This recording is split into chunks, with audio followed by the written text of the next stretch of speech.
So ఎప్పుడైనా ఏ instance అన్న మీకు గుర్తుందా, పేషెంట్ మీ జడ్జ్మెంట్ కాదని వేరే పాత్ చూస్ చేసుకొని and which became very bad outcome for the patient? Yes, many times it happens.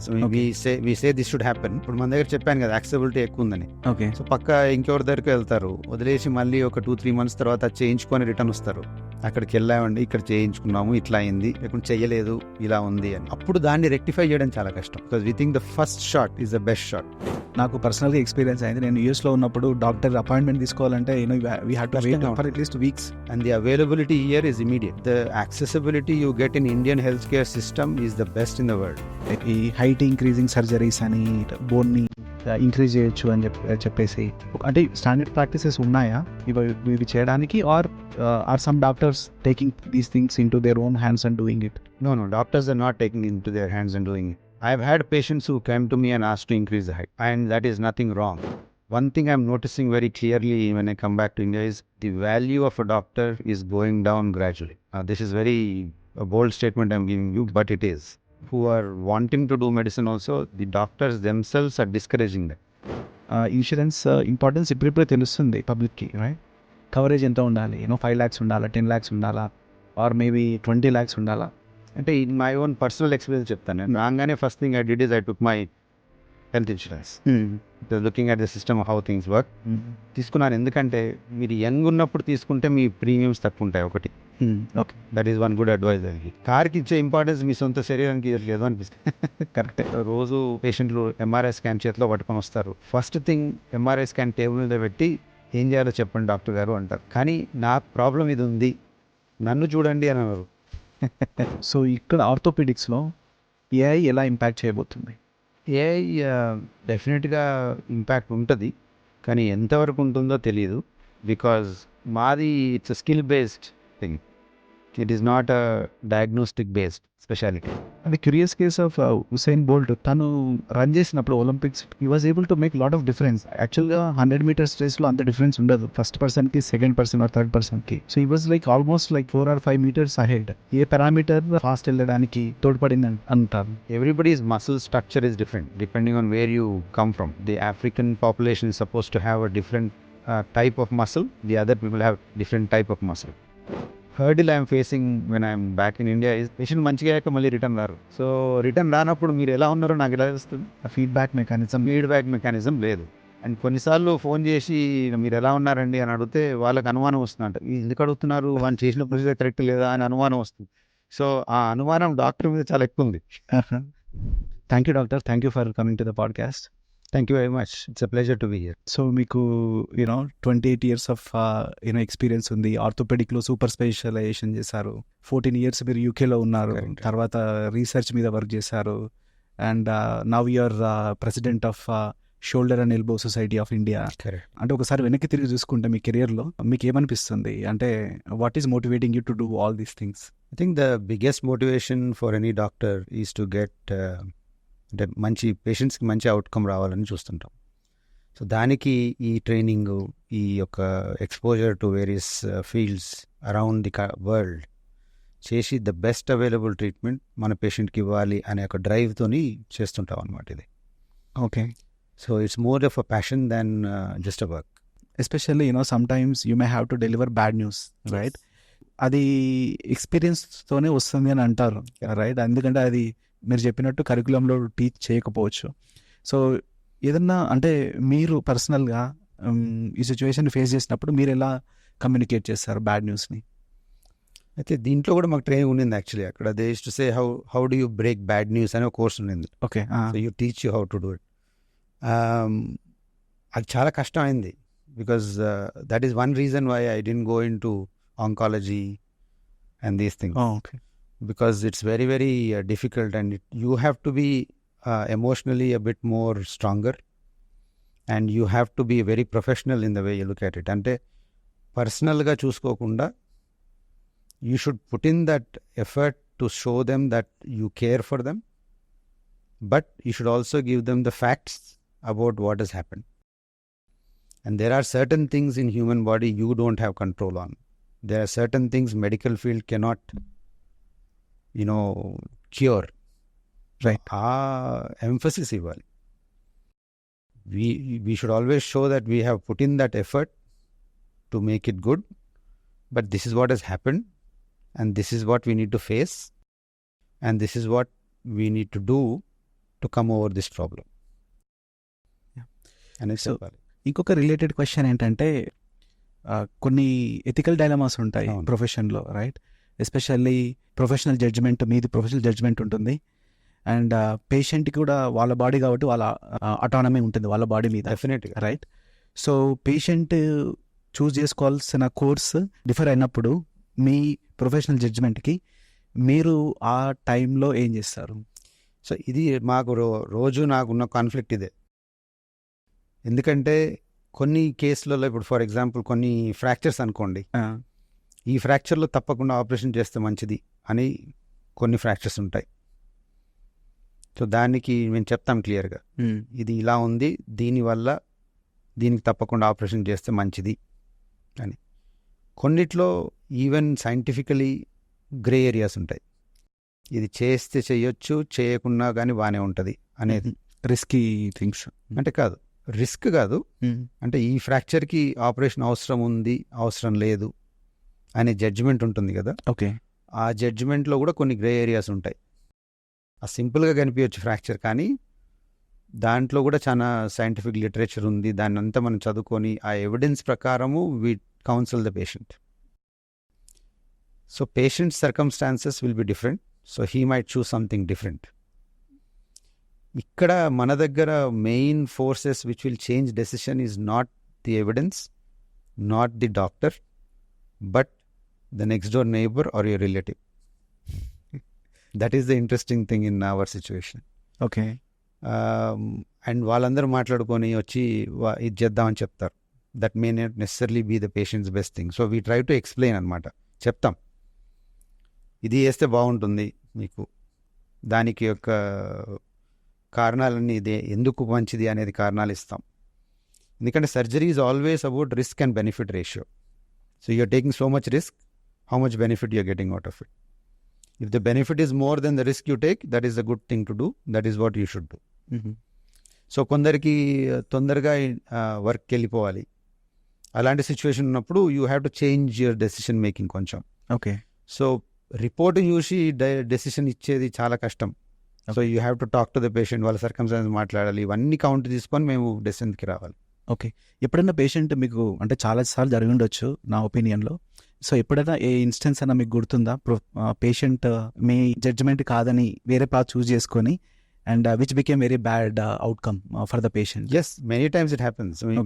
We say this should happen.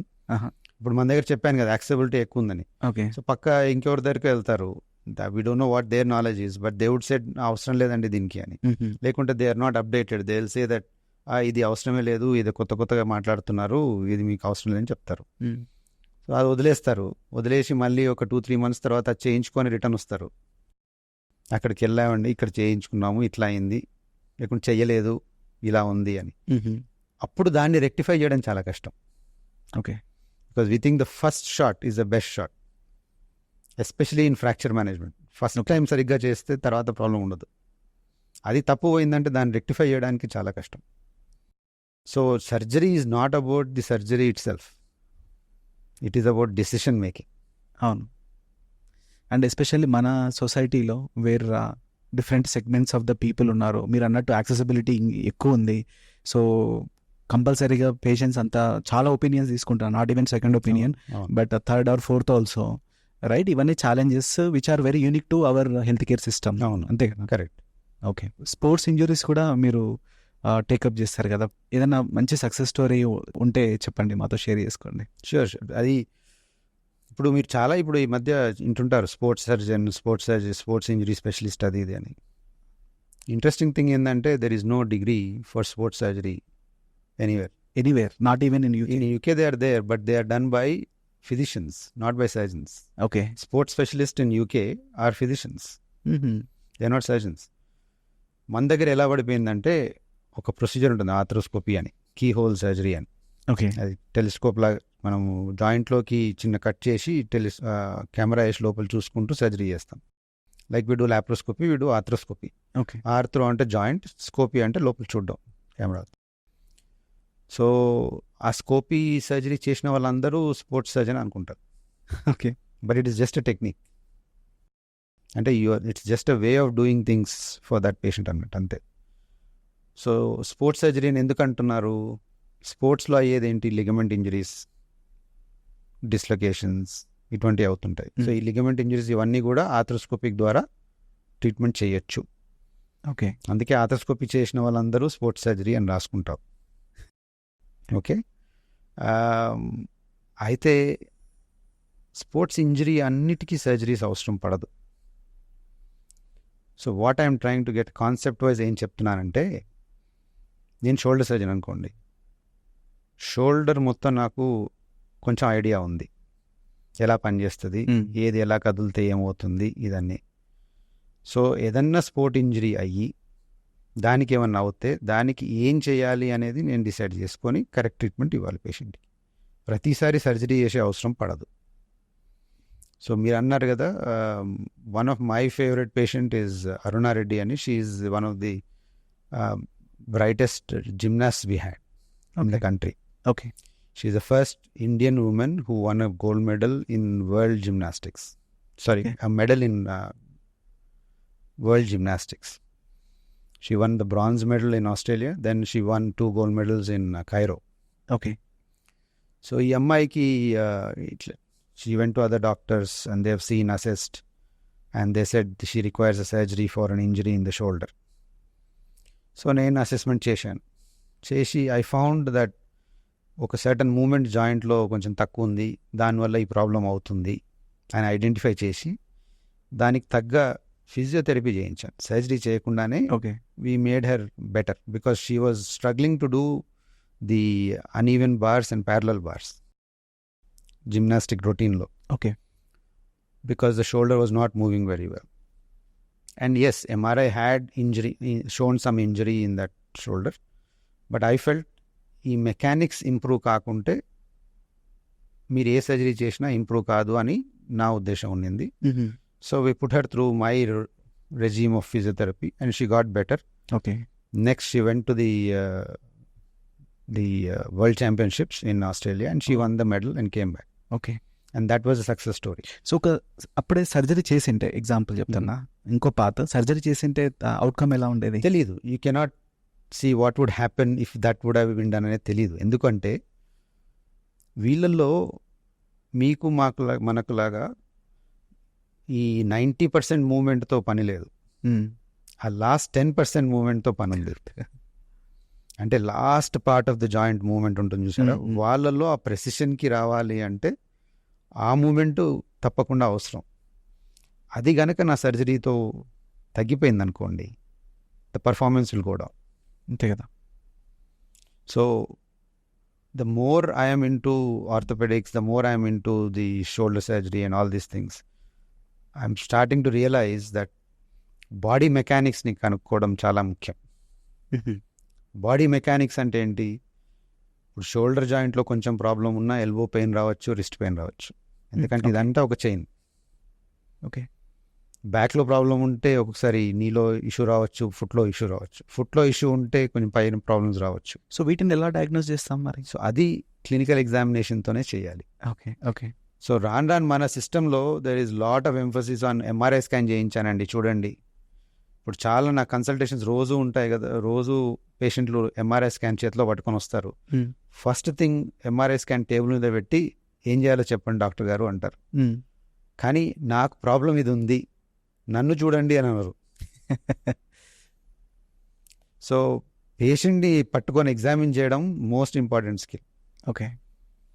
అది నేర్చుకొని then if you can assess ఎక్కడి నుంచి ప్రాబ్లం వస్తుంది.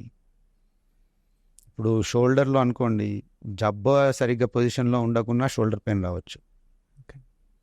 షోల్డర్లో కొంచెం ఇష్యూ ఉన్నా కానీ టెన్నిస్ ఎల్బో ఎటువంటి ఇష్యూస్ రావచ్చు. అండ్ ఈ మధ్య నేను చాలా ఈ కనెక్షన్స్ చూస్తున్నాను. దీని అర్థమవుతున్న కొద్దీ ఇంకా ఈ కనెక్షన్స్ ఎక్కువ బయటపడుతున్నాయి. కానీ అది సెట్ చేస్తే నార్మల్ అయిపోతున్నారు without injections, without any surgery. Okay. But there are certain points where తప్పకుండా టేర్ అయిపోయింది, ఇరిగిపోయింది, అది ఫిక్స్ చేయాలి అన్నప్పుడు ఫిక్స్ చేయాలి అంతే. దాంట్లో there no two doubts about that. Challenges ఏంటంటే ఇలాంటి గ్రే ఏరియాస్లో we need to identify the right person and do it అనమాట అది. And she later on went and she had an injury, she had a tear in the ACL, అంటే anterior cruciate ligament అని, main ligament in the knee. So my colleague doctor Rammohan అంటారు, మా ఇద్దరం కలిసి he did the surgery for her నీ, and she went to Cairo, and after her surgery she still won 2 gold medals. Oh, nice. But unfortunately when she was training for Olympics, malli she had an injury, she again tore that, so she had another surgery. So it is not only the doctor's credit, not at all. Doctor is only helping them in the path. Kani the sports person's will, determination and the discipline is what they get to that level. Why they get to that level? One good example again is Rishabh Pant. You can see, in spite of having such a bad injury to the knee, yes, the surgeon did a brilliant job, but his will to get back brought him there. Okay. And now you see he's playing for India. So that is something amazing. The curious case of Usain Bolt ఉంది. తను run చేసినప్పుడు Olympics, so he was able to make lot of difference. యాక్చువల్గా 100 meters రేస్లో అంత difference ఉండదు first పర్సన్కి, second person or third పర్సన్కి. So he was like almost like 4 or 5 meters ahead. మనం రన్ చేస్తున్నప్పుడు అంటే ఓవరాల్గా మనకి హై లెవెల్లో మజిల్స్ కాంట్రిబ్యూట్ చేస్తాయని తెలుసు స్పీడ్కి, రైట్? మనం పుష్ చేయాలంటే కింద గ్రౌండ్ పుష్ చేసి ముందుకు వెళ్ళాలంటే. ఉసైన్ బోల్ట్లో ఏ పారామీటర్ వీటికి ఫాస్ట్ వెళ్ళడానికి తోడ్పడింది అంటారు? అంటే మీరు ఇప్పుడు everybody's muscle structure is different. Okay. Depending on where you come from. They are known the African population is supposed to have a different type of muscle. The other people have different type of muscle. So some muscles are fast muscles, some muscles are endurance muscles. Okay. So that is the makeup also. So genetical makeup has a role. Okay. And secondly, అందుకే మీరు you see most of the long distance runners వీళ్ళందరూ కూడా African continent ఉంటారు, because their type of muscle is different. Kenya నుంచే చాలా మంది ఉంటారు, right? That one training is genetical makeup is one simple thing, but the training part is more important. Their drive, their training, the type of exercises they do to get to that level is probably what determines that. Okay, good. But not the food. I don't think as that simple. It's not as simple as taking this food you become. Lot of people ask me, what ఏం తింటే అది గట్టిగా అవుద్ది? తినడం కరెక్టే కానీ ఆ exercise చేయండి గట్టిగా కాదని చెప్తాను. And also oxygen retention capacity also. అవన్నీ they are all part of training. So ఈ హైట్ ఇంక్రీజింగ్ సర్జరీస్ అని, రైట్, బోన్ని ఇంక్రీజ్ చేయొచ్చు అని చెప్పేసి అంటే స్టాండర్డ్ ప్రాక్టీసెస్ ఉన్నాయా ఇవి చేయడానికి? Are some doctors taking these things into their own hands and doing it? No, doctors are not taking into their hands and doing it. I have had patients who came to me and asked to increase the height. Okay. And that is nothing wrong, because మీరు cosmetic surgery చేయించుకుంటారు, lip enhancement అంటారు, ఈ enhancement అంటారు, that is also cosmetic thing. So that patient feels that is his deficiency, he needs to get out of it. So he's looking for solutions. మరి అట్లా అనుకుంటే height increasing surgery చేయొద్దు అనుకుంటే మీ breast రీకన్స్ట్రక్షన్లు, ఈ చింటక్లు, ఇవన్నీ కూడా చేయకూడదు. You shouldn't be doing any of the cosmetic surgeries also. Okay. This is also cosmetic surgery. Okay. The only thing is, the patient should be aware of what the complications of the procedure is and what the consequences of it is if it goes wrong. After an adult patient knows everything, ins and out of the procedure, and he's taken a decision to go ahead and do it, the surgeon is only a tool to do it. Right. So how is he wrong? Right. Not at all. It's a big industry in US. There is one surgeon who's made big names in joint, the bone reconstruction surgery and lengthening. Okay. On doing only limb lengthening procedures. Okay. So limb lengthening procedure is definitely not a wrong surgery. That is for sure. Okay. That is done all over the world. It is nothing new. The media had actually made one particular instance a very big thing, and that poor doctor had to suffer. Okay which is not at all right. Okay Because in that also, the patient as an adult, the adult, if he consents for something, the family doesn't have a role. Right. If you are below 18, the family has a role. So అక్కడ bad outcome వచ్చింది కాబట్టి అది మొత్తం bad అనే perception వచ్చింది మొత్తం. Okay okay. So and your In fact, last లో bad outcome ఏం కాలేదు. That boy became taller. Okay The only bad outcome was for the doctor. Okay okay He was tainted. Okay. So when it comes to risk ఆ సర్జరీలో Yes, risk explain చేయడం అది ముఖ్యం. Okay. దానికి consent తీసుకోవడం చాలా ముఖ్యం. ఓకే. అంటే compare to other surgeries ఇందులో రిస్క్ ఎలా ఉంటుంది అంటే పర్సంటేజ్ ఆఫ్ రిస్క్ అంటే how do you measure the It's like any other broken bone అండి. Any other No different. Okay Yes. Okay And we have done limb lengthening procedures for patients who have had really bad deformities, okay really bad shortening because of various other problems in the limb. So అట్లా specific medical indications కూడా చేసాం. అంటే one side ఒకటి పొట్టిగుండి, there are patients who had, ఇప్పుడు మా దగ్గర there was a lady who had a very short arm. ఇంతవరకే ఉంది, తన elbow was here. So she wanted to get married and have a long arm which is long. So at least she looks normal for her wedding. Nothing wrong in that. Right right. So my colleague Dr. Nitish and ఆయన చేశాడు, and he got almost like 10 centimeters lengthening. Okay So and she was happy. So at the end of the day, we all do anything to make that patient happy. And Then why- complication rates are not that high as people tell you. మరి ఎందుకు ఈ ప్రొసీజర్లో ఎందుకు ఆ debate వస్తుంది అంటే మీరేమనుకుంటున్నారు? ఆ debate ఎందుకు వచ్చింది అంటే ఆ పేషెంట్కి ఆ particular case for various reasons it was blown out of proportion. Okay So people thought that this is the wrong thing to do. లేదు, this is a routine procedure, and if you do it correctly, the complication rate is like any other bone surgery. Okay it's good to know. So sometimes what is perceived by people is not always right. Correct. ఇంకా doctor ఇంకా muscle enhancing drugs కానీ అంటే steroids వాటి దానికి డెఫినెట్గా I would discourage anybody taking those things, including taking excessive of these proteins. Most of the trainers will ask you to take ఈ protein uh Protein shake, protein అవి. I would say my personal view is to take natural proteins only.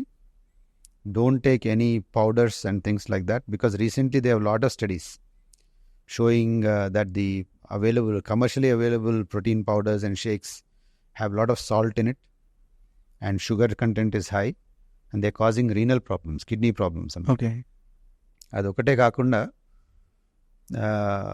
మన బాడీకి మామూలుగా 1.2 grams of protein కావాలి per day per kilo. Okay so depending on your weight you calculate. Okay దానికన్నా మీరు ఎంత ఎక్కువ తీసుకున్నా కానీ it will never get absorbed, it only goes out. So you think you taking more protein will make your muscles come out? No. The protein is only giving you the basis for building the muscle, but will not build your muscle. The building of the muscle again has to be an exercise. So routine exercise చేస్తుంటే మీ tone maintain అవుద్ది, muscle build అవుద్ది. And lifting very big weights is detrimental to your body. You do moderate weights but more repetitions, okay so that you don't injure it more. ఎవరైనా start చేసినప్పుడు I think the same thing applies to them also. Yes, it will be gradual. Start with low Beauty of human body is it's very adaptable. It will, the amount of work you give it, it will adapt and it will become stronger. So it has to be a very gradual process. Ante. Great. అందుకే the endurance of some of the people is so amazing, because they are trained so hard. The discipline they have had to do that is amazing. Anka they get that result. Physiotherapist ఉన్నారు right, వాళ్ళ role కన్నా వాళ్ళు ఎక్కువ చేస్తున్నారని మీకు అనిపిస్తుందా? అంటే they are treating something they are not suppose to treat అని ఏమన్నా మీకు అనిపిస్తుందా? అంటే మేబీ నాట్ కంప్లీట్లీ వాళ్ళు నాట్ సపోజ్ టు ట్రీట్ అనలేం, కానీ ఈ ప్రొఫెషన్స్లో ఇప్పుడు డాక్టర్స్ కానివ్వండి, ఫిజియోథెరపిస్ట్ కానీ చాలామంది వచ్చినప్పుడు they have to survive. They have to survive in their own way. Okay. And with so many people around in a concentrated area, a survival becomes difficult. So you try to do new things. You try to do various things to make a mark. So in the process, కొన్ని అవుతాయి. అంటే there are things which you feel that maybe you shouldn't have done that, but they are probably trying to look different, అందుకే చేస్తున్నారేమో. కానీ దాంట్లో కూడా technology చాలా మారింది ఫిజియోలో. Now I believe in lot of physiotherapy and things like that.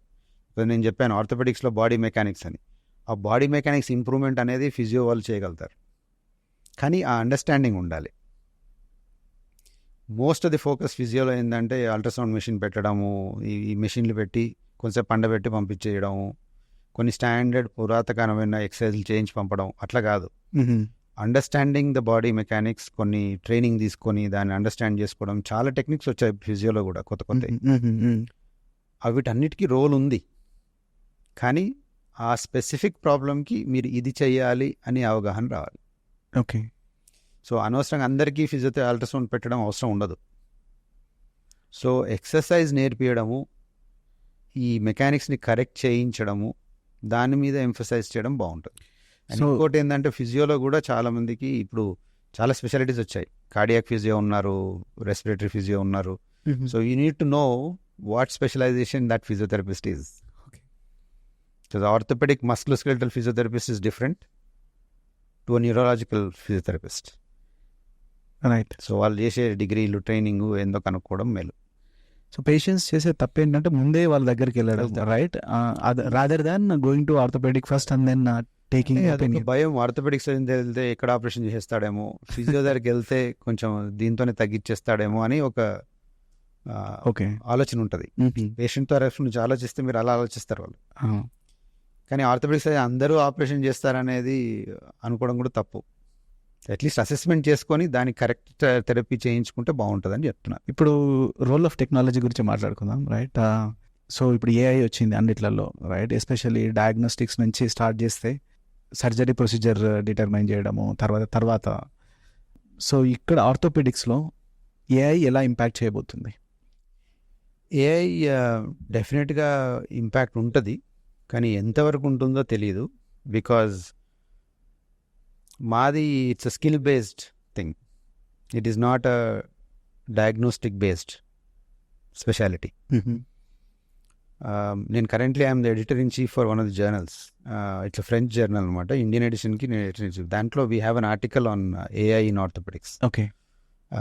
So we're being using like robotics అని వింటారు. Robotics is one technological change which has happened recently. ఇంకా వీఆర్ ఆల్సో యూజింగ్ హోలోలెన్స్ అని. HoloLens technology వాడుకుంటూ these are all aids of making your surgery easier, but sometimes complicated also. Because you're సింపుల్గా ఉండదని you're trying to complicate your making. కానీ people who don't have the 3D visualisation and people who are struggling with, ఇప్పుడు కొన్ని complicated కేసులో you cannot visualise the bone correctly. అది దాంట్లో ఈ CT scan అక్కడ కనిపిస్తుంటుంది. సో మీకు గైడ్ అవన్నీ ఎలా వేయాలి అనేది కనిపిస్తుంటుంది. So it helps in the aiding of your surgery. అది అక్కడ it will help you. So ప్రెసిషన్లో it will definitely help. Okay. AI in itself changing things, I don't think so, because as I told you before, it is a clinical examination which matters for me. No tool can examine that for you. Correct. The judgment kuda untundi kada, right? And no tool can assess your psychological idi, right, unless we go into the in-depth analysis of his personality avanni. So that will again cloud your judgment. Okay. Technical side help out. So ప్రెసిషన్లో it might help you. Okay.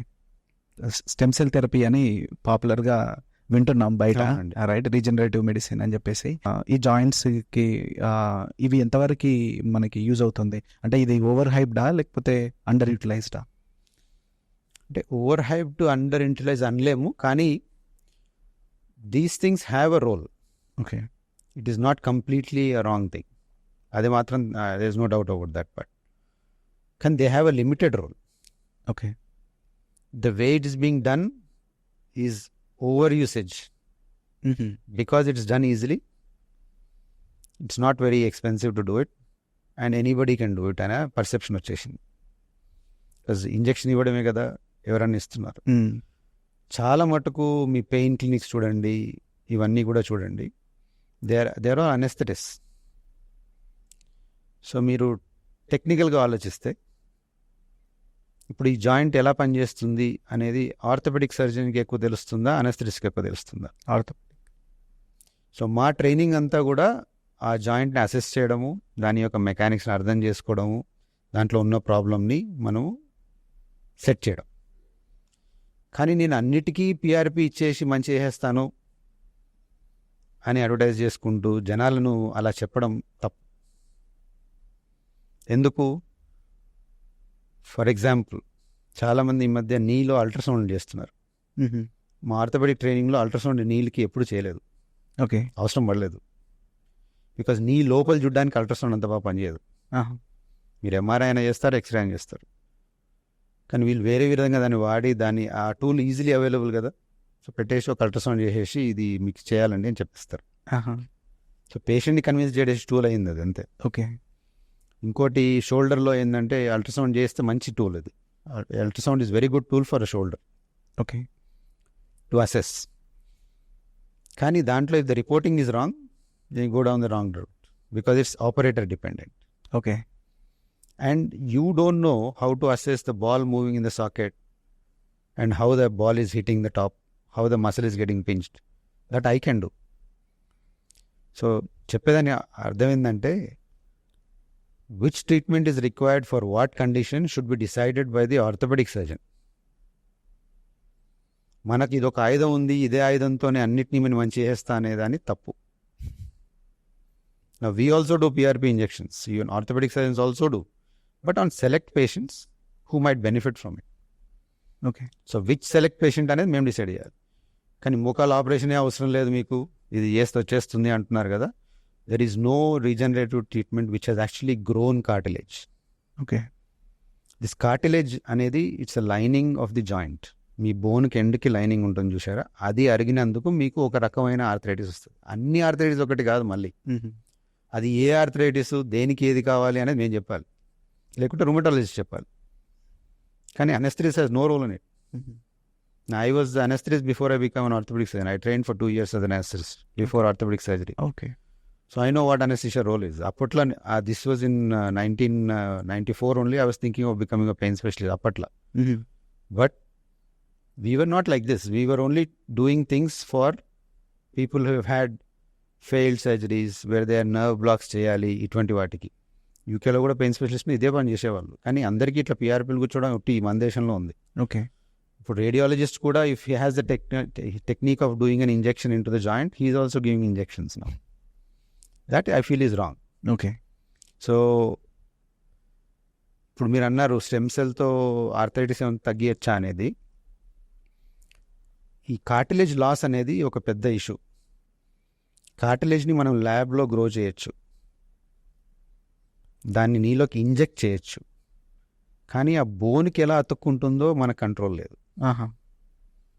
So బోను మీద cartilage layer ఎగిరిపోతే మీరు ఒక అంట పెట్టేయచ్చు కదా, cartilage స్మూత్గా అయిపోద్ది కదా.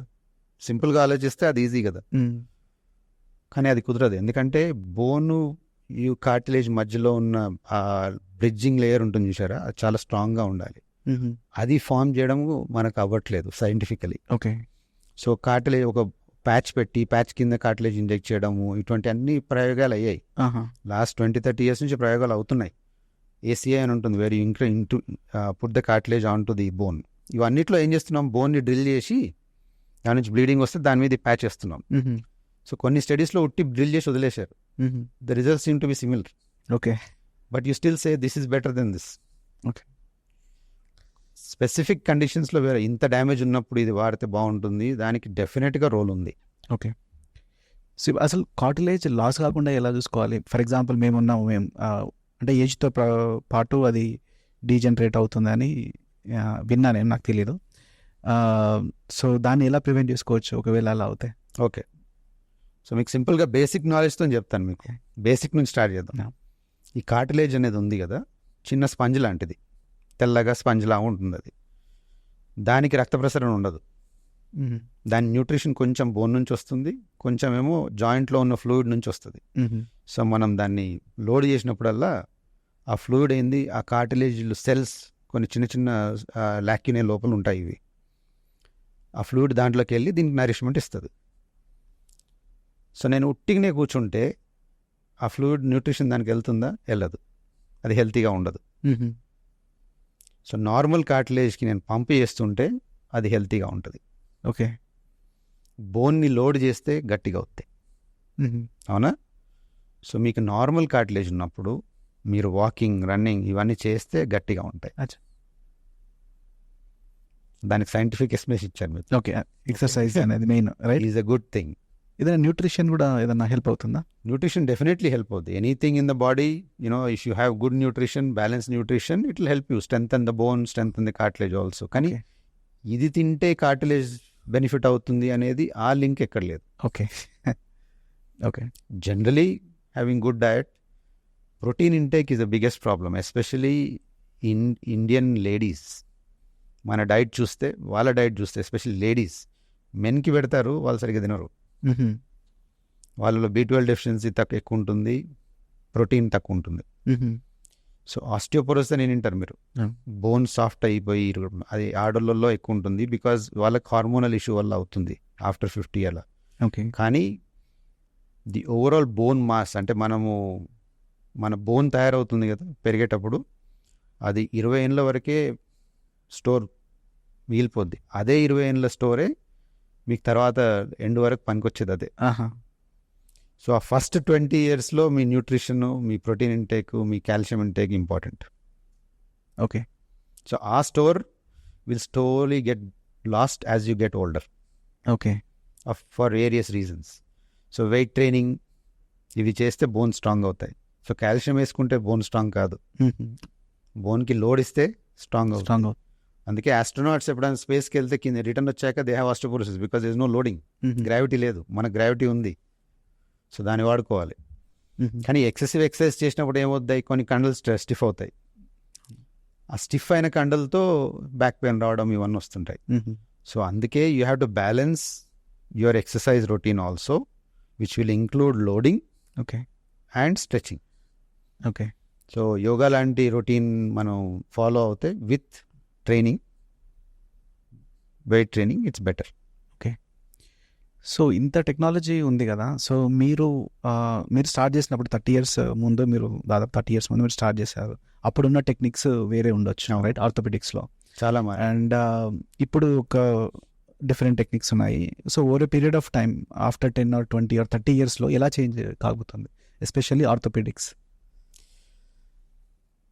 See, one of the reasons we are thinking of super specialization or specialization is this only. Because as your understanding increases, దాని యొక్క అంటే ప్రొసీజర్స్ ఏవైతే రిక్వైర్డ్ ఉంటాయి కదా ఆ యొక్క కండిషన్కి, అవి పెరుగుతూ ఉంటాయి, మారుతూ ఉంటాయి. So this is wear changes happen. So మీరు ఫర్ ఎగ్జాంపుల్ మీకు ఒక ప్రాబ్లం ఉంది, దానికి మనం ఏదో ప్రొసీజర్ చేసాం, దాని రిజల్ట్స్ ఎలా వస్తున్నాయి అనేది మనకు ఒక 5-6 ఏళ్ళ తర్వాత తెలుస్తుంది. సో రిజల్ట్స్ సరిగ్గా లేనప్పుడు we change our practice, you try a new technique. Okay. So this is how things evolve for the better. Most of the time for the better, some times for the worse, but most of the time we are trying to make things better for that particular condition. So కొన్ని conditions మేము అసలు ఏం పట్టించుకునే వాళ్ళం కాదు అప్పట్లో, కానీ ఇప్పుడు ఆ కండిషన్స్ ఒకటి ఉన్నది, దానికి ఇలా ట్రీట్మెంట్ ఇవ్వాలి, ఇది చెయ్యొచ్చు అనేది పెరుగుతుంటుంది, అండర్స్టాండింగ్ పెరుగుతుంది. సో నేను ఎంఎస్ చేసినప్పుడు అసలు షోల్డర్లో ఏదైనా ఆపరేషన్ చేయాలనేది కూడా మాకు తెలియదు. ఓకే. సో ఇట్లా ఒక కండ ఉంటుంది, దాన్ని కుట్టాలి, అది తెగి చేయాలి అనేది అసలు తెలియలేదు. ఈ లాస్ట్ 15-20 yearsలో దాని అండర్స్టాండింగ్ పెరిగింది, అందుకే దాంట్లో ప్రొసీజర్స్ పెరిగాయి. సో ఇట్లా ప్రొసీజర్స్ పెరిగినప్పుడు, దాని అండర్స్టాండింగ్ పెరిగినప్పుడు you can only be a good surgeon if you concentrate on one region. అన్నీ నేనే చేస్తాను, అన్నీ నాకు తెలుసు అంటే అక్కడ పోతాం. Because you cannot be as a human being cannot be good at everything. మీరు ఇంతకుముందు CNC మిషన్ అన్నారు, రిలేటెడ్గా మనకి 3D printers కూడా ఉన్నాయి, రైట్? 3D printingతో పర్సనలైజ్డ్ ఇంప్లాంట్స్ ఒక పేషెంట్ సమ్ డీటెయిల్స్ని బట్టి, డేటాని బట్టి, from scanning, what ever scanning it could be, right? ఇప్పుడు మిస్ అయిన పార్ట్స్ ఏంటి? ఇప్పుడు 3D టెక్నాలజీ, 3D ప్రింటింగ్ ఉంది మనకు already, which is proven, which is working fine for lot of material also, different types of material also. ఇంకో ఎండ్లో ఏంటంటే మనకి డేటా ఉంది, స్కానింగ్లలో డేటా వస్తుంది, బట్ మధ్యలో లింక్ అనేది మిస్ అయింది అని అనిపిస్తుంది మీకే. ఇప్పుడు ఇండియాలో కూడా there are lot of companies which are coming forward 3D printing చేయడానికని. ఇప్పుడు మీకు ఏమైనా కాంప్లెక్స్ హిప్ సర్జరీస్ ఉన్నాయి అనుకోండి, కాంప్లెక్స్ సర్జరీస్ ఉన్నాయి వేరే పెద్ద డిఫెక్ట్ ఉంటుంది, దానికి ఆ పేషెంట్కి సరిపోయే ఇంప్లాంట్ కావాలని ఉంటుంది కదా. There are companies which will take the scan, they will design it for you, okay, and they will give you an implant to fix it in. దాన్ని ఎలా ఫిక్స్ చేయాలి, అవన్నీ ప్లానింగ్తో కూడా ఇస్తున్నారు. ఓకే, సో ఆల్రెడీ ఇండియాలో ఉన్నది ఆ టెక్నాలజీ, చేస్తున్నారు జనాలు. ఓకే, కానీ అంత వైడ్లీ అవైలబుల్ లేదు, మనకు వెతుక్కొని చూసుకొని చేసుకోవాల్సి వస్తుంది. ఓకే. ఇంకోటి ఏంటంటే దాంట్లో ది ఓన్లీ చిన్న గ్యాప్ ఎక్కడుందంటే 3D ప్రింట్ చేసే మెటీరియల్ ఉంటుంది కదా, దాని యొక్క క్వాలిటీ ఏంటిది and how precise it's being done, and దాని తర్వాత దాన్ని స్టెరిలైజేషన్ చేసి మనకు పంపాలి. స్టెరిలిటీ చేసి స్టెరిలైజేషన్ ప్రాసెస్ ఎలా ఉంది, అది రోబస్ట్గా ఉందా లేదా, రైట్, ఎక్కడన్నా బ్రీచ్ అయిందా లేదా అనేది ఈ కాన్ఫిడెన్స్ తక్కువ ఉంది మాకు. ఎందుకంటే ఆ ప్రాసెస్ ఎలా ఉంటుందో మనకు ఆ కాన్ఫిడెన్స్ లేదు. ఆ కాన్ఫిడెన్స్ కనుక వచ్చి దానికి క్వాలిటీ కంట్రోల్ వస్తే it becomes very easy. In fact 3D printing will be cheaper. కానీ మళ్ళీ ఈ 3D ప్రింటెడ్ మెటీరియల్ ఉంది కదా, we use it in very complex cases. So దాంట్లో మీరు యూఆర్ నాట్ టాకింగ్ అబౌట్ ఇది ఎన్నేళ్ళు ఉంటుంది, దీని యొక్క లాంజివిటీ ఏంది, ఇవన్నీ క్వశ్చన్స్ రావు ఎక్కువగా, because that is no other option available, అది వాడుతున్నాం కనుక. కానీ రొటీన్ దాంట్లో నేను ఇది వాడి నా దగ్గర డేటా లేదు మీకు చెప్పడానికి, ఇది నేను మీకు వేస్తే 10 ఏళ్ళు ఉంటుంది, అవును, 15 ఏళ్ళు ఉంటుంది, 30 ఏళ్ళు ఉంటుంది. ఈ 20 ఏళ్ళు 30 ఏళ్ళది డేటా ఎలా నుంచి వస్తుంది? 40-50 ఏళ్ళ నుంచి ఇప్పుడు స్కాండినేవియన్ కంట్రీస్, తర్వాత రీసెంట్గా ఆస్ట్రేలియా, ఇంగ్లాండ్, అవి కూడా they are registering all patients who had surgeries. Okay, వాళ్ళు ఇన్నేళ్ల తర్వాత ఎలా చేస్తున్నారు అని ఫాలోఅప్ చేసి చూస్తున్నారు. ఓకే, చూసి దాని అవుట్కమ్ ప్రకారం చెప్తున్నారు మనకు. వీటిని సిమ్యులేట్ చేయడానికి రాదు, అంటే ఏజ్ సిమ్యులేషన్ చేయరాదు, అంటే it's all theoretical. Okay, there are some companies ఇట్సే నాది 30 ఏళ్ళు పనిచేస్తుందని, కానీ అది 30 ఏళ్ళ నుంచి మార్కెట్లో లేదు. How did you say that it's going to come for 30 years? It's launched only 20 years ago. Right. So ఈ ఎక్స్ట్రపలేషన్తో ఇది ప్రాబ్లం అన్నమాట. Lab data will not always extrapolate to human data. So మీరు యూకేలో వర్క్ చేశారు 14 years, రైట్? అండ్ ఇక్కడ దాదాపు మళ్ళీ 14 years అనుకోండి ఆల్మోస్ట్, రైట్? సో మీకు ట్రీట్మెంట్ క్వాలిటీలో కానీ అక్కడ ట్రీట్మెంట్ ప్రాసెస్లో కానీ ఎలాంటి డిఫరెన్సెస్ ఉన్నాయి యూకేకి ఇండియాకి కంపేర్ చేస్తే? అంటే ఫస్ట్ నేను ఎంఎస్ చేశాక, ఎప్పుడైనా మనం ఎంఎస్ చేయంగానే ఉస్మానియాలో చేశాను, one of the top institutes in Hyderabad అప్పట్లో, ఇప్పట్లో కూడా. చేశాక you will be very confident, నాకు అన్ని వచ్చు, నేను అన్ని చేసేయచ్చు అన్నది ఒక ధీమా ఉంటుంది. కానీ కొన్ని ఆస్పెక్ట్స్ మనకు తెలియదు అని మనకు తెలియాలి. మనం చదువుకొని ఆ ప్రొసీజర్ చేస్తున్నాం అంతేగాని ఎక్స్పర్ట్లు ఎవరైనా చేసింది చూసి వాళ్ళ దగ్గర నేర్చుకుంటే ఈజీ అవుతుందన్న ఉద్దేశంతో యూకేకి వెళ్ళాను. And my wife was the reason I went to UK, and she went before me, so I went after she joined in UK. That gave me an opening, and that's one of the reasons why I went to UK too. Okay. So tanu kuda doctor? Tanu kuda doctor, tanu pediatrician tanu. Okay, okay. అయితే ఒక 1-2 years training చేసుకొని return వద్దాం అనుకున్నాను. So కానీ అక్కడ system ఎలాంటిదంటే, నేను డైరెక్ట్గా FRCS చేసి వెళ్ళాను అక్కడికి. FRCSతో లోవర్ లెవెల్ జాబ్ ఇవ్వరు, అంటే బేసిక్ లెవెల్ జాబ్ ఇవ్వరు, బికాజ్ యువర్ ఓవర్ క్వాలిఫైడ్ అని. హయ్యర్ లెవెల్ జాబ్కి అప్లై చేస్తే నీకు యూకే ఎక్స్పీరియన్స్ లేదు, ఇవ్వలేమంటారు. సో ఆ పరిస్థితిలో ఏం చేయాల్సి వచ్చిందంటే, మళ్ళీ లోవర్ లెవెల్ నుంచి స్టార్ట్ చేసి మెల్లిగా I climbed up the ladder. So యూకేలో they are 2 systems. One is called Type 2 training, Type 1 training. Type 2 ట్రైనింగ్లో you are used more for service, అంటే పని చేయిస్తారు మీతో. Type 1 ట్రైనింగ్ మేము ఉన్నప్పుడు ఈ సిస్టమ్ ఉండింది, అది మారుతూ ఉంటుంది. Type 1 ట్రైనింగ్లో సిస్టమేటిక్గా మీకు ట్రైనింగ్ ఇస్తారు. So you become a consultant that. The final goal in that training is to become a consultant. అది జనరలీ లోకల్ వాళ్ళకే ఇచ్చేవాళ్ళు అప్పట్లో. సో వాళ్ళకన్నా మనం బెటర్ ఉంటేనే మనకు ఆ ఛాన్స్ ఉండింది. So most of the foreign graduates would get the non-training jobs. Okay. Okay, so I had to fight. I never wanted to take the next level, so I had to fight to get to the top level. Okay.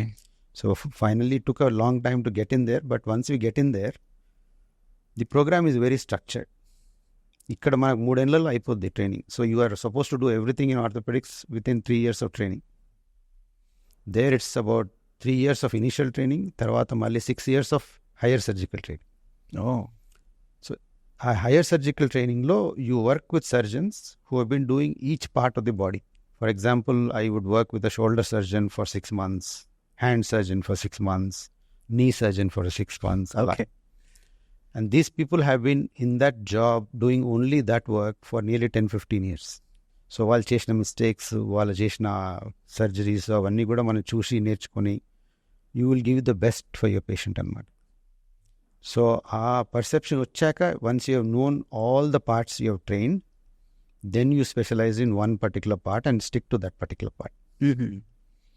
So that is I think the most comprehensive training system in the world. కానీ majority of the Indians who gone there and had a training have not been in the training posts. Okay. So they come to a point where they cannot become a consultant. So then they come back to India or their respective countries and they treat the local population also. So ఈ structured training చేసిన వాళ్ళు చాలా తక్కువ మంది ఉన్నారు India మొత్తంలో, చేసి return వచ్చిన వాళ్ళు. ఓకే. సో అది అయ్యాక మళ్ళీ I got a job in the same hospital where I work because they like the work I did, and that gave me an opportunity to see things as a consultant. So where you take a decision, people are under you, you are the top boss there, so you can do treatment as you felt is right. So our position ke ellaka, then you get to know exactly how things work. So as a consultant training, they also teach you how to do management.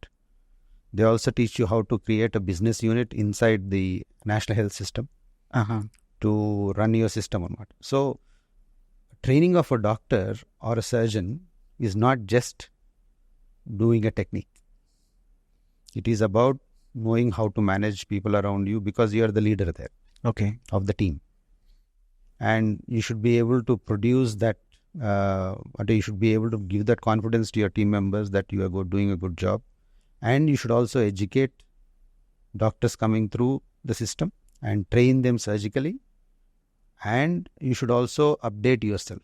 So there is a system of revalidation, అంటే every year మీ పర్ఫార్మెన్స్ని బట్టి మీరు కరెక్ట్గా చేస్తున్నారా లేదా అనేది కాన్స్టెంట్గా evaluate చేసుకోవాలి.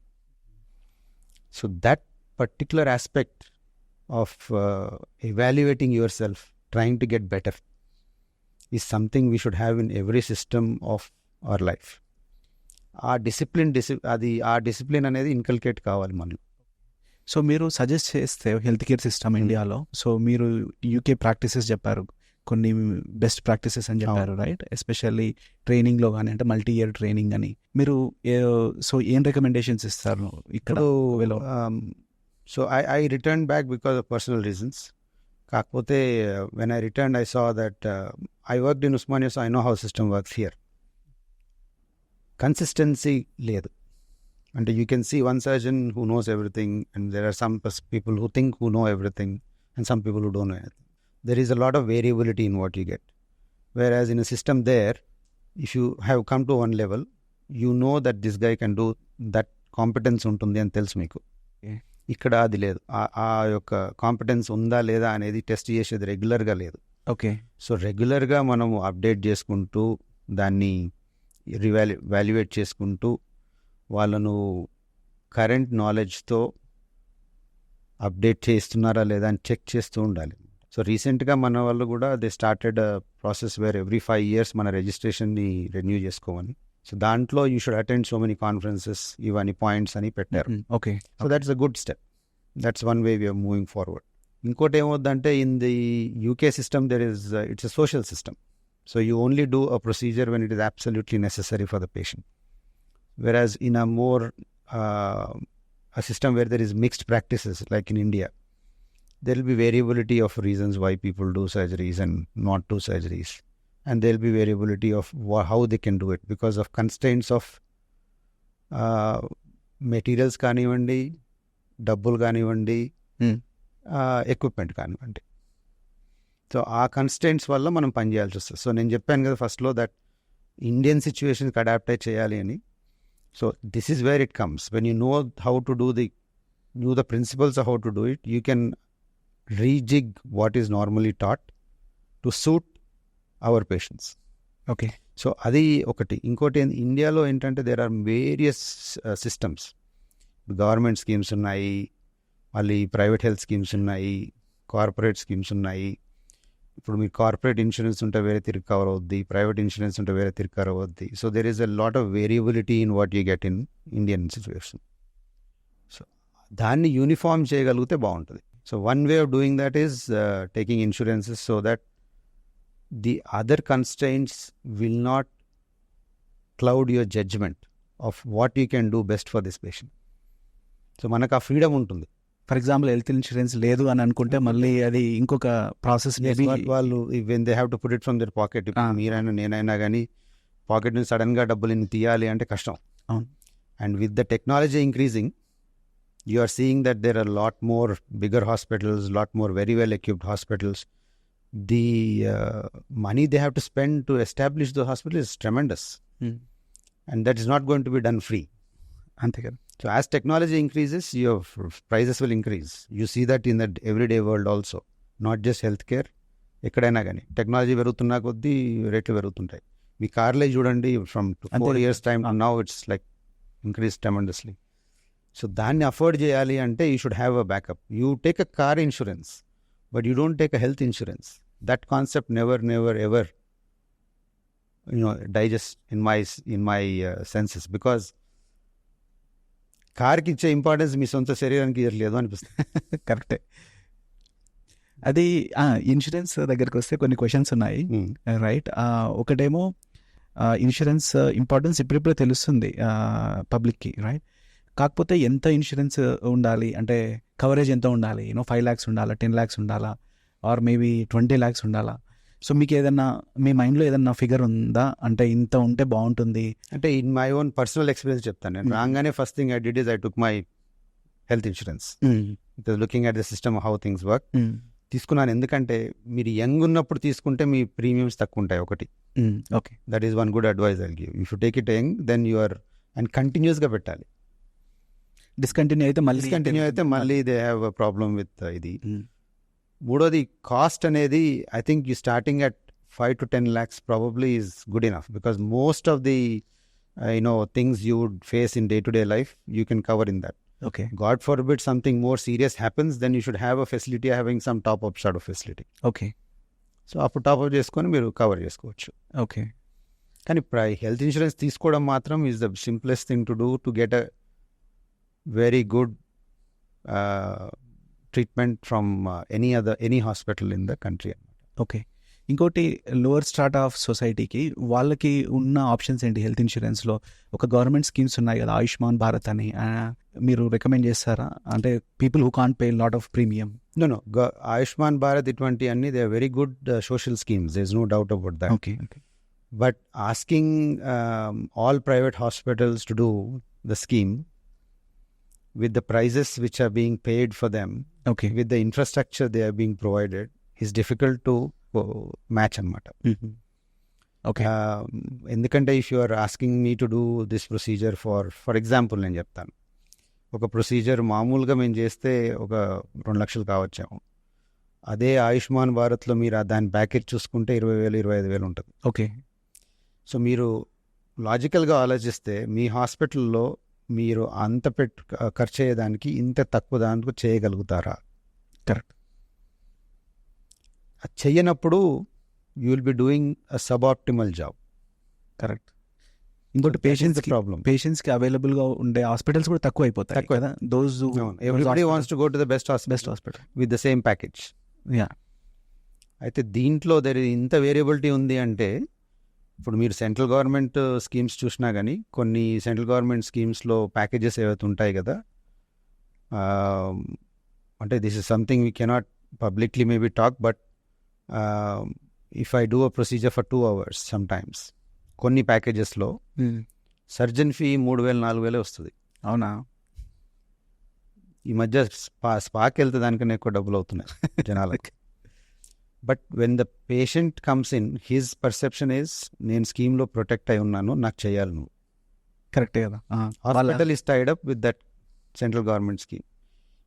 ఈ స్కీమ్స్లో ఉన్న రేట్లన్నీ కూడా రివైజ్ అయ్యి చాలా ఏళ్ళు అవుతుంది. Okay. Some are decade, some are even more then a decade. So this revision is required for the doctors work to be justified. Okay. One thing I'm noticing very clearly when I come back to India is the value of a doctor is going down gradually. Okay. Now this is very a bold statement I'm giving you, but it is. అంటే ఎందుకలా A lot of people who are wanting to do medicine also, the doctors themselves are discouraging them. ఎందుకంటున్నానంటే,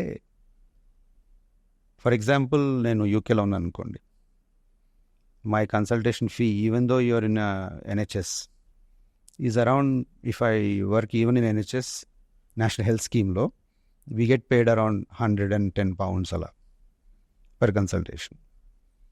So ikkada the best of consultations you can pay, you can charge is around 900 or 1000 rupees. So see the difference. A pound is 100 rupees. Yeah, దాదాపు 10,000 అవుతుంది. ఇక్కడ 10% of that.